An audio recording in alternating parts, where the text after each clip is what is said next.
नमस्कार। आज हम बात करेंगे कब्ज के विषय में।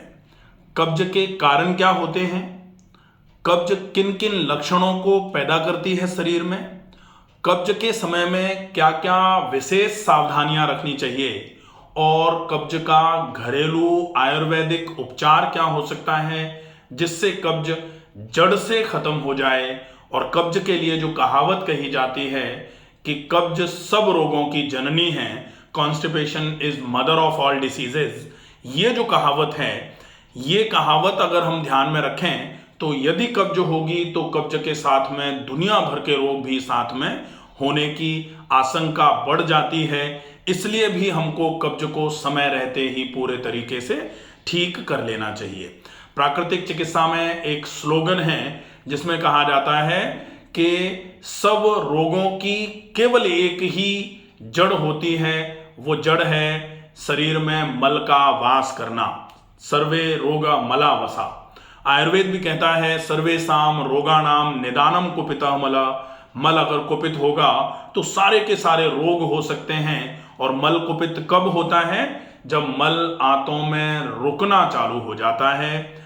कब्ज क्या है, क्यों होती है, कारण क्या क्या है, क्या क्या लक्षण होते हैं और कब्ज को ठीक कैसे किया जा सकता है घर पर रहते हुए आयुर्वेदिक तरीके से, जिसमें कब्ज को पूरे तरीके से जो कारण कब्ज का होता है उस कारण को खत्म करके कब्ज को जड़ से खत्म कर दिया जाए। आज हम इसी विषय पर पूरी चर्चा करेंगे। वीडियो को अंत तक जरूर देखें ताकि जिन लोगों को कब्ज की समस्या है वो कब्ज को पूरे तरीके से खत्म कर पाए। सबसे पहले कब्ज होती क्या है? कब्ज का मतलब होता है मल का आंतों पर कब्जा। कब्ज उर्दू शब्द है, हिंदी में कब्ज को बोला जाता है कोष्ठबद्धता, उर्दू में बोलते हैं कब्ज। तो कब्ज का मतलब कब्जा शब्द से इसको लिया गया है। कब्जा का मतलब होता है जबरदस्ती अधिकार जमा लेना। तो मल आंतों पर जबरदस्ती का अधिकार जमा लेता है कि अब हम यहां से बाहर नहीं जाएंगे, या बहुत जोर लगाने पर या किसी बाहर के एक्सटर्नल एजेंट का उपयोग करने के बाद ही पेट की सफाई अच्छे तरीके से हो पाती है। यदि ऐसा हो रहा है तो फिर आप कब्ज के पेशेंट हैं। कब्ज के कारणों में मूल कारण जो कब्ज का होता है वो होता है, एक तो सबसे पहला कि जहां ये समस्या होती है, कब्ज किस समस्या, किस तंत्र की समस्या है? पाचन तंत्र की।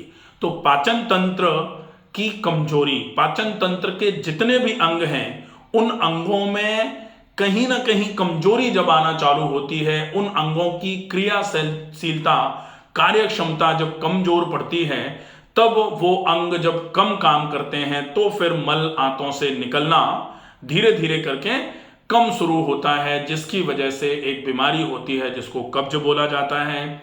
दूसरा कारण जो कब्ज का होता है, पाचन तंत्र में हम पाचन के लिए भोजन को पहुंचाते हैं, तो या तो पाचन तंत्र की कमजोरी या फिर भोजन जो दिया जा रहा है पाचन तंत्र को, उस भोजन में कहीं ना कहीं कुछ गड़बड़ी। तो दो ही मूल कारण हो गए, एक तो पाचन तंत्र जिसमें हम भोजन को डाल रहे हैं, जिस तंत्र की कार्यक्षमता अगर कमजोर होगी तो जो भोजन पाचन के लिए अंदर पहुंचाया गया है ना तो उसका पाचन होगा, ना अवशोषण होगा और ना निष्कासन होगा। तो निष्कासन के नहीं होने को कब्ज बोला जाता है, अवशोषण के नहीं होने को माल एब्जॉर्प्शन या कमजोरी की समस्या बोला जाता है, और पाचन के नहीं होने को अपच बोला जाता है। ये सारी समस्याएं धीरे धीरे करके सब समस्याओं का एक संग्रह कब्ज के साथ में चलेगा। कब्ज लंबे समय तक अकेली नहीं रहती है, कब्ज को बहुत डर लगता है अकेले रहने में। कब्ज कभी अकेली नहीं रहती, कब्ज के साथ में कब्ज बहुत सारी चीजों को इधर से भी उधर से भी अपने आसपास इकट्ठा करके रखती है। इसीलिए बोला जाता है constipation is mother of all diseases. इसमें आपको जो विशेष ध्यान रखना है वो ये कि अगर कब्ज का ट्रीटमेंट करने का प्लान आप कर रहे हैं तो आप कब्ज के कारणों को खत्म करेंगे, तब जाके आप कब्ज का परमानेंट ट्रीटमेंट कर पाएंगे।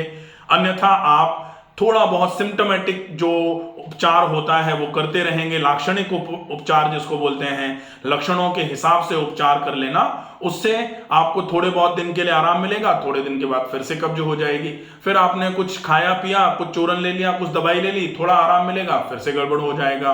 तो पाचन तंत्र को मजबूत करना और सुपाच्य भोजन का उपयोग करना कब्ज का मूल इलाज अगर है तो यह है। इसमें आपको बहुत सारे क्लासिफिकेशंस होते हैं फिर कि कारण अगर ये हैं तो सबसे पहले पाचन तंत्र की कमजोरी, पहला टॉपिक लेते हैं, पाचन तंत्र की कमजोरी। पाचन तंत्र में अंग कहां से शुरू होते हैं? ओरल कैविटी से। ओरल कैविटी है, फिर आपके फेरिंग्स हैं, उसके बाद इसोफेगस आहार नाल है, आहार नाल के बाद आमाशय का हिस्सा है, आमाशय के बाद छोटी आंत में डियोडिनम है, फिर जैजुनम, फिर इलियम है, फिर इलियोसीकल जंक्शन आता है, उसके बाद फिर सीकम आता है जो बड़ी आंत का पहला हिस्सा कहा जाता है। उसके बाद ऊपर चढ़ती हुई बड़ी आंत जिसको असेंडिंग कोलॉन बोलते हैं, फिर ऐसे करके चलती है तो ट्रांसवर्स कोलॉन, फिर इधर बाईं तरफ नीचे की तरफ उतरती है तो डिसेंडिंग कोलॉन, उसके बाद एस से बना करके वो एनस की तरफ चलती है, इसलिए सिग्मोइड कोलॉन बोला जाता है, और सिग्मोइड कोलॉन के बाद में रेक्टम, और रेक्टम के बाद में एनस। ये पाचन तंत्र के अंग हैं। पाचन तंत्र, इन अंगों से मिलकर के पूरा तंत्र बना हुआ है। इन अंगों में अगर कहीं भी गड़बड़ी आएगी, आप तो ये मान लीजिए अगर आपके दांत में भी दर्द होगा वो भी कब्ज का कारण बनेगा। आपके आहार नाल में कोई प्रॉब्लम होगी, कब्ज का कारण बनेगी।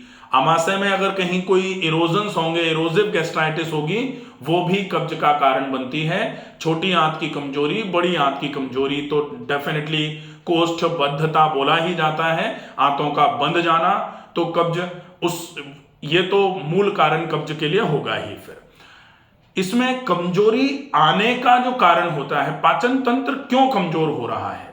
पाचन तंत्र के कमजोर होने में सबसे ज्यादा सहायक होता है improper nutrition to the digestive tract. Improper nutrition to the digestive tract मतलब आपके डाइजेस्टिव ट्रैक्ट को काम करने के लिए अच्छी मात्रा में न्यूट्रिशन और ऑक्सीजन की आवश्यकता है। तो न्यूट्रिशन मतलब आपको आहार में जो चीजें, जैसी चीजें जिस तरीके से जिस समय पे खानी चाहिए थी उसमें कहीं कोई गड़बड़ी आ रही है जिसकी वजह से पाचन तंत्र कमजोर पड़ रहा है और उसकी वजह से कब्ज हो रही है। दूसरा, ऑक्सीजन की कमी। ऑक्सीजन की कमी का मतलब है या तो नाक बंद है, या फेफड़े कमजोर हो रहे हैं, या फिर आप व्यायाम नहीं कर रहे हैं जिसकी वजह से शरीर में ऑक्सीजन का संचार कमजोर पड़ रहा है। और इन दो कारणों की वजह से पाचन तंत्र के अंग धीरे धीरे करके कमजोर होंगे और उसकी वजह से धीरे धीरे करके आपको कब्ज की समस्या हो जाएगी। दूसरा होता है आहार। आहार, चूंकि पाचन तंत्र में पाचन के लिए भोजन ही पहुंचाया जाता है जिसको आहार बोला जाता है। अगर मान लो वो आहार ही गलत पहुंचा दिया जाए, जैसे आपको चक्की में गेहूं पीसने वाली चक्की है और उसमें आप लोहा डाल दो तो लोहे को तो नहीं पीस पाएगी ना। तो जो चीज जिस चीज के लिए बनी होती है वहां वही चीज अगर पहुंचाई जाए तो ही कार्य सुचारू रूप से चालू रहता है, अन्यथा फिर कहीं ना कहीं गड़बड़ी आना चालू हो जाती है। तो आहार में आपको क्या खाना चाहिए, मात्रा कितनी होनी चाहिए, समय क्या होना चाहिए, उसको कैसे खाया जाना चाहिए, इनमें कहीं ना कहीं कोई गड़बड़ी आती है जिसकी वजह से आपका आहार रस का क्रम बिगड़ जाता है, जिसकी वजह से जो आपने आहार पाचन तंत्र में पहुंचाया है, पाचन तंत्र भी थोड़ा सा कमजोर था, कमजोर तंत्र पर आपने भारी पचने वाला, देर में पचने वाला आहार यदि डाल दिया तो वो देर में पचेगा। देर में पचेगा मतलब अपच कराएगा, अपच होगी तो अजीर्ण भी होगा, पाचन की कमी के चक्कर में अवशोषण भी नहीं होगा, और जब तक चीजों का अवशोषण होकर के चीजें जो आपने खाई हैं वो शरीर में लग नहीं जाती हैं तब तक एलिमिनेशन, निष्कासन नहीं होता है। इसकी वजह से कब्ज सामान्य तौर पर होती है। अब हम देखेंगे कि आहार में जो कारण है, बहुत ज्यादा महीन आटे का उपयोग कर लिया, सब्जी में बहुत ज्यादा गरिष्ठ सब्जियां खा ली जो पचने में बहुत भारी हैं, सब्जी में कुछ सब्जियां ऐसी होती हैं जो अजीर्ण कारक हैं, जो बादी कारक हैं। तो वो सब्जियां कौन सी, जैसे अरवी खा ली, भिंडी ज़्यादा मात्रा में खा ली, बैंगन खा लिए, मटर के साथ में फूल गोभी का उपयोग किया, या फिर बहुत मिर्च मसाले मिला करके खाना अगर खाया जाएगा तो ये भी कब्ज कराने में एक बड़ा कारण साबित हो रहा है। इसके साथ में आपको जो सबसे ज़्यादा ध्यान रखना है वो है मैदा और मैदे से बनी हुई जितनी भी चीज़ें हैं। कब्ज यदि आपको थोड़ी बहुत भी हुई है या आपको लगना चालू हो गया है कि कब्ज जैसा लग रहा है, आपको महसूस हो रहा है कब्ज हो रही है, तो आप सबसे पहले इन चीज़ों का उपयोग बिल्कुल बंद कर देंगे। ठीक है, अब देखते हैं कि कब्ज के लक्षण क्या होते हैं।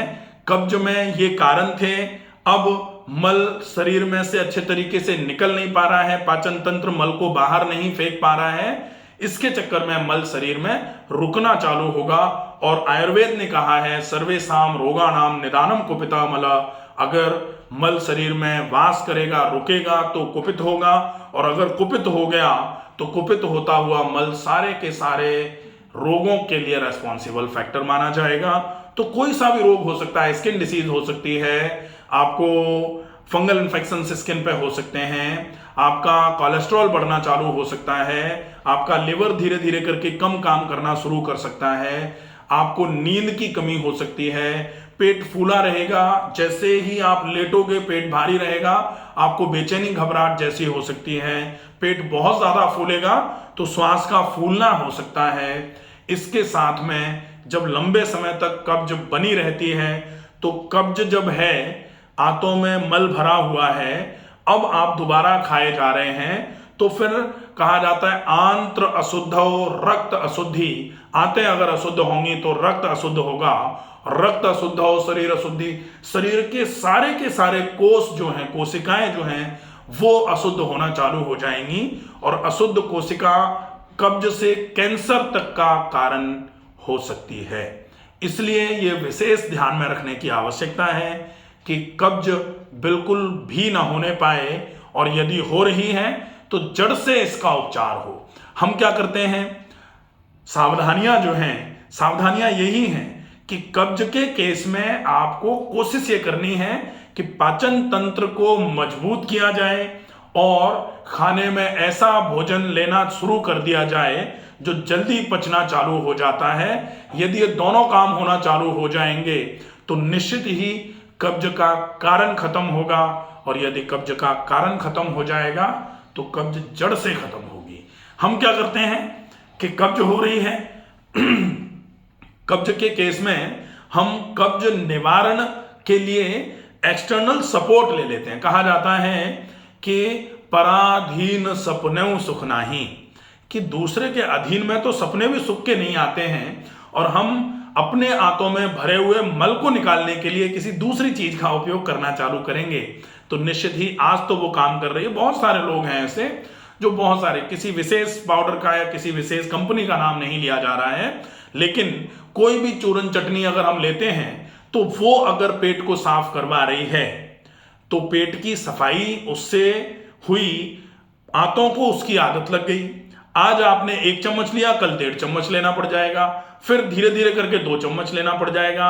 बहुत सारे, कई सैकड़ों लोग ऐसे हैं जो 3-3, 4-4 चम्मच किसी भी विशेष पाउडर का उपयोग कर रहे हैं और उसके बाद भी पेट साफ नहीं हो रहा है। ये है आंतों पर बढ़ता हुआ जो आलसीपन है, कि आज आपने आंतों का काम किसी दूसरे से करा दिया, आंतें और आलस में आ जाएंगी, कल भी उसी से कराओ, फिर रोज उसी से कराओ, हम क्यों करें। ये वाली स्थिति जो है ना, ये बड़ी ही घातक हो जाती है। इसलिए आपको आंतों को मजबूत करने के लिए कुछ ऐसा प्लान बना के रखना पड़ेगा जिससे कब्ज पूरे तरीके से ठीक हो पाए। वो हम बात करेंगे आगे कि कैसे आप आंतों को मजबूत कर सकते हैं। अब बारी आती है कि ये तो कारण, लक्षण, सावधानियां हो गई। अब हम विशेष ध्यान रखेंगे उपचार जो है, आयुर्वेदिक उपचार, घरेलू उपचार क्या हो सकता है, उसके लिए आप क्या क्या घर में रहते हुए कर सकते हैं। तो सबसे पहले हम देखेंगे कि 2 ही कारण थे। एक तो कारण था कि आपकी आंतें या आहार नाल जो है, पाचन तंत्र जो है वो कमजोर हुआ है, उसको मजबूत करने के लिए आपको क्या करना है। सबसे पहला आप ओरल कैविटी से ले लेते हैं। ओरल कैविटी को मजबूत करने के लिए, हाइजीनिक रखने के लिए आप एक तो ऑयल पुलिंग करिए। तो oil pulling by doctor Ramakant Sharma, पूरा वीडियो है, आप अच्छे तरीके से देख लीजिए। दूसरे नंबर पर आप हल्के गुनगुने पानी से या सादे पानी से दिन में 2 से 3 बार अच्छे तरीके से गरारे जरूर करते रहिए। ये हो जाएगा 2 जो ओरल कैविटी को, दांत, मसूड़े, जीभ, गाल, ओरल कैविटी पूरी की पूरी हाइजीनिक रहेगी ऑयल पुलिंग से। और गला जो है, थ्रोट कैविटी जो है, वो गरारे करने से धीरे धीरे करके मजबूत रहेगा। ऑयल पुलिंग से आपकी लार की ग्रंथियां एक्टिव हो जाएंगी, लार का सिक्रेशन बढ़ेगा, जो कब्ज को दूर करने में बहुत इफेक्टिवली आपकी मदद करेगा। दूसरा, अब आती है बारी आहार नाल को साफ रखने की और आहार नाल के साथ में आमाशय को अच्छे तरीके से साफ और मजबूत बनाने की। उसके लिए जो भी आप खाने में खाएंगे, खाने में क्या खाएंगे अपन बाद में लेंगे, तो जो भी खाने में खाएंगे उसके 1 ग्रास को 60 से ज्यादा बार चबा के खाने का अभ्यास बनाना शुरू कर दीजिए, करना शुरू कर दीजिए। आपको ऐसा लगेगा 2, 3, 4 दिन के ज्यादा टाइम लग रहा है, लेकिन 5, 7, 10 दिन के अभ्यास से आपका जो भोजन आप ले रहे हैं वो 20 से 25 मिनट में पूरा हो जाएगा। और 20-25 मिनट तो भोजन के लिए आपको निकाल के रखना चाहिए। सामान्य तौर पर जो गलती होती है कि हम भोजन के लिए बैठते भी हैं और 25 नहीं, हम 35 मिनट भी लगाते हैं, लेकिन 5 लोग डाइनिंग टेबल पर बैठ जाते हैं और 5 लोग सारे दिन की या पूरे शाम, सवेरे, दोपहर, रात की सारी बातें वहां बैठ के कर रहे हैं और खाना खा रहे हैं। तो खाना खाने में 5 मिनट का समय, 30 मिनट का समय बात करने में लग जाता है, जो कि पूरा का पूरा नाम में लिख दिया जाता है कि ये खाना खाने में इतना समय लगाया गया।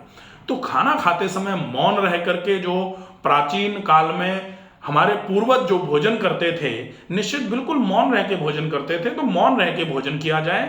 और उसमें अगर आप 20 मिनट का समय लगाते हैं प्रॉपर तरीके से, केवल खाने को चबा के खाने में अगर आप ध्यान लगा करके भोजन करेंगे, कहा जाता है एक है साधे सब सदे, सब साधे सब जाए। एक बार में एक काम किया जाएगा तो सुचारू रूप से होगा, एक बार में 3-4 काम किए जाएंगे तो सारे ही गड़बड़ हो जाएंगे। तो चबा के खाना है। फिर पानी का उपयोग आपको खाते समय, खाने के पहले और खाने के तुरंत बाद नहीं करना है। भोजन के तुरंत बाद अगर आपको पानी जैसा कुछ ऐसा लगे कि कुछ लिक्विड लेना है तो छाछ का उपयोग कर सकते हैं। कहा जाता है आहारांते पिबेत तक्रम, आहार के अंत में अगर तक्र पिया जाएगा, छाछ पिया जाएगा तो वो अमृत के समान होगा। भोजनांते अमृतम तक्रम, तक्र भोजन के अंत में अमृत का काम करता है। तो छाछ ली जा सकती है, लेकिन छाछ भी लोग 2-2 गिलास पी लेते हैं, नहीं, ज्यादा से ज्यादा आप 100-150 मैक्सिमम 200 ml छाछ खाने के साथ ले सकते हैं, खाने के बाद ले सकते हैं। कब लेंगे? जब खाने को आपने बहुत पेस्ट करके, दांतों से बिल्कुल पीस करके चबा के खाया है, गाढ़ा पेस्ट आपके आमाशय में भरा है, उसके बाद आपने बाजी कारण के लिए थोड़ा सा छाछ, उसमें थोड़ा जीरा मिला सकते हैं, थोड़ी अजवाइन मिला सकते हैं भुनी हुई, थोड़ी हींग मिला दो और उसमें थोड़ी सौंफ और हल्का सा सेंधा काला नमक मिलाना है अगर तो मिला सकते हैं, बाकी नमक मिलाना कोई आवश्यक नहीं भी है। ठीक है, तो ये हो जाएगा। इसके बाद में आप पूरे दिन में कम से कम 10 से 12 गिलास पानी का उपयोग करिए। ये कब्ज के लिए बहुत जरूरी होता है, क्योंकि कब्ज का एक कारण डिहाइड्रेशन भी होता है। अगर शरीर में पानी की कमी होगी तो पानी के साथ जो मल को निकलना होता है, या मल जितना ढीला होकर के पानी के साथ मिल करके हाथों से ईज में जो निकलने का प्लान बनाता है, अगर वो कहीं गड़बड़ होगा तो निश्चित ही उसकी वजह से भी आपको कब्ज होती है। तो पानी की आपूर्ति अति आवश्यक है। इसके साथ में आप विशेष जो ध्यान रखेंगे वो होगा व्यायाम का। व्यायाम करते हुए आप आंतों की चाल को और आंतों पर खून के संचार को बढ़ाने का काम करेंगे। व्यायाम में टहलना सबसे अच्छा व्यायाम माना जाता है। कम से कम 40 से 50 मिनट एक बार में, उसमें भी अगर 40 मिनट टहल रहे हैं तो 4 किलोमीटर और अगर 50 मिनट टहल रहे हैं तो 5 किलोमीटर टहलने का अभ्यास किया जाए। जिन लोगों को कमर में, घुटनों में, एड़ियों में ज्यादा दर्द है, उनको इतना टहलना वर्जित माना जाता है। तो फिर वो थोड़ा टहलने, जितना टहल सकते हैं आसानी से धीरे धीरे करके। उसके बाद में मरकट आसन, राजा रानी आसन जिसका नाम है, उसको कर सकते हैं 10 से 15 मिनट। ये खाली पेट होगा, ये ध्यान रखना है। और साथ में प्राणायाम का अभ्यास। प्राणायाम में 5 से 10 मिनट अनुलोम विलोम, डीप ब्रीदिंग और आप 5-7-10 दिन के फॉलोअप के बाद में जब पेट थोड़ा खाली होना चालू हो जाए तब फिर कपालभाति के अभ्यास से अपनी आंतों को मजबूत बनाने का क्रम बना सकते हैं। ये हो जाएगा व्यायाम। अब बारी आती है प्राकृतिक चिकित्सा की। प्राकृतिक चिकित्सा में दो बहुत उपयोगी उपचार जो आपकी कब्ज के लिए बहुत ज्यादा उपयोगी हैं। एक है पेट पर गर्म ठंडा सेक, जिसमें गर्म पानी की थैली और गीले कपड़े का उपयोग होता है। गर्म पानी की थैली से 2 मिनट, गीले ठंडे कपड़े से 1 मिनट। 2 मिनट गर्म, 1 मिनट ठंडा इंटू 5 बार रिपीट करके 15 मिनट का ये सेक होता है। पेट पर नाभि के आसपास वाले हिस्से पर, नाभि से नीचे तक के हिस्से पर इस सेक को करना होता है। ये गर्म ठंडा सेक बाय डॉक्टर रमाकांत शर्मा पूरा वीडियो है, इसको आप देख सकते हैं कैसे करते हैं। इसके बाद में यदि संभव हो जाए तो मिट्टी की पट्टी बाय डॉक्टर रमाकांत शर्मा, ये पूरा एक वीडियो है, इसको देख सकते हैं कैसे बनाते हैं, कैसे लगाते हैं, क्या काम है, क्यों ये कब्ज में फायदा करेगी। ये ट्रीटमेंट हो जाता है। अगर संभव हो जाए, वजन आपका यदि कम है, तो बाथरूम में एक टब रख लीजिए, जो प्लास्टिक के टब आते हैं, उसमें हल्का गुनगुना पानी भर के आप लगभग 15 से 20 मिनट यदि बैठते हैं तो ये आंतों की टोन को बढ़ाने का सबसे अच्छे तरीके से काम करेगा। इससे आंतों की टोन बढ़ेगी, आंतों की टोन बढ़ेगी तो धीरे धीरे करके आपकी आंतें मल को बाहर फेंकने में सक्षम हो जाएंगी, जिसकी वजह से कब्ज जड़ से खत्म होना शुरू हो जाएगी। बहुत मोटे आटे का उपयोग करना है, ये ध्यान रखना है। सब्जी में हरी सब्जियों का उपयोग ज्यादा मात्रा में, लौकी, तोरई, टिंडा, परवल, कद्दू, ये सब्जियां ज्यादा से ज्यादा मात्रा में उपयोग में ली जाएं। इसमें मिर्च मसाले का उपयोग कम से कम रखा जाए। सौंफ, जीरा, अजवाइन और हींग, इन चीजों का सब्जियों में अच्छे तरीके से उपयोग किया जाए। अगर आप सलाद खा रहे हैं तो खाने के कम से कम 40 से 45 मिनट पहले खूब सारा सलाद खूब चबा करके खाया जाए, इसका विशेष ध्यान रखना है। खाने में फलों का उपयोग ज्यादा से ज्यादा किया जा सकता है, इसका ध्यान रखा जाए। जिनको कब्ज के साथ मल में चिकनाई भी आ रही है, कभी कभी मल पास हो रहा है, चिकना मल आ रहा है, मल के साथ में थोड़ी आंव जा रही है, ऐसी स्थिति में गेहूं की रोटी यदि आप छोड़ पाए तो छोड़ दीजिए। ज्वार के आटे की रोटी, ज्वार के मोटे आटे की रोटी का उपयोग आप कर सकते हैं। ये कुछ विशेष चीजें हैं जिनका उपयोग आप करेंगे। यदि लंबे समय तक जरूर करना पड़ेगा, लेकिन धीरे धीरे करके आपकी कब्ज की समस्या बिल्कुल खत्म हो जाएगी। आपको कब्ज से परमानेंट छुटकारा मिल जाएगा। आशा है ये वीडियो आपको पूरा समझ में आया होगा। ज्यादा से ज्यादा ऐसे लोगों तक इस वीडियो को पहुंचाया जाए जो कब्ज से ज्यादा पीड़ित हैं, कब्ज से ज्यादा परेशान हैं, कब्ज का इलाज करा के थक रहे हैं, लेकिन उनको आराम नहीं हो रहा है। यदि वो ये सारी चीजें फॉलो करेंगे, निश्चित ही उनको कब्ज की समस्या में बहुत अच्छा आराम होगा। आशा है ये वीडियो आपको पसंद आएगा। ज्यादा से ज्यादा लोगों तक शेयर करिए। स्वस्थ रहिए, सुरक्षित रहिए। धन्यवाद।